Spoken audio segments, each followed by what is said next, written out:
nous parle. Chaque jour, Charles et Carole vous présentent la leçon de l'école du sabbat.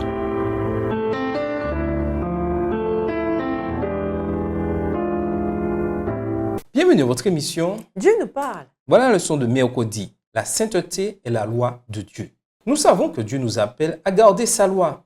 Une question se pose cependant, celle de savoir pourquoi nous devons garder sa loi si nous ne pouvons pas être sauvés par cette loi. On trouve la réponse à cette question dans la notion de sainteté.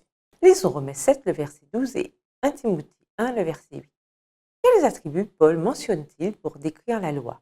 En quoi la loi reflète-t-elle le caractère de Dieu? Romains 7, verset 12. La loi donc est sainte et le commandement est saint, juste et bon. 1 Timothée 1, le verset 8. Nous n'ignorons pas que la loi est bonne pourvu qu'on en fasse un usage légitime. La loi est sainte, juste et bonne. Ces trois attributs désignent de manière appropriée Dieu lui-même. Ainsi, la loi est une expression du caractère de Dieu. Vivre une vie remplie de l'esprit signifie que nous vivons conformément à la loi de Dieu. La loi est la règle immuable de sa sainteté. La norme qui établit la loi ne change pas plus que Dieu lui-même ne change. Jésus a affirmé que la loi n'est pas abolie, mais que chaque partie doit en être accomplie. Matthieu 5, les versets 17 à 19. Garder la loi, ce n'est pas du légalisme, c'est de la fidélité. La loi ne nous sauve pas et ne le pourra jamais. La loi n'est jamais un chemin vers le salut, c'est plutôt le chemin des sauvés. La loi, pour ainsi dire, est la chaussure dans laquelle notre amour marche et s'exprime. C'est pourquoi Jésus pouvait dire d'une manière tout à fait frappante, en raison des progrès de l'iniquité, l'amour du plus grand nombre se refroidira. Matthieu 24, verset 12 dans la version Colombe. L'amour s'atténue quand la loi n'est pas appréciée à sa juste valeur. Lisons Romains 13, verset 10 et Matthieu 22, les versets 37 à 40. Pourquoi l'amour est-il l'accomplissement de la loi?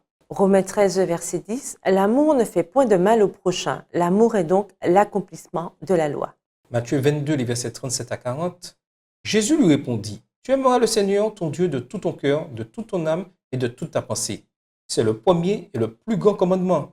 Et voici le second, qui lui est semblable. Tu aimeras ton prochain comme toi-même. De ces deux commandements dépendent toute la loi et les prophètes.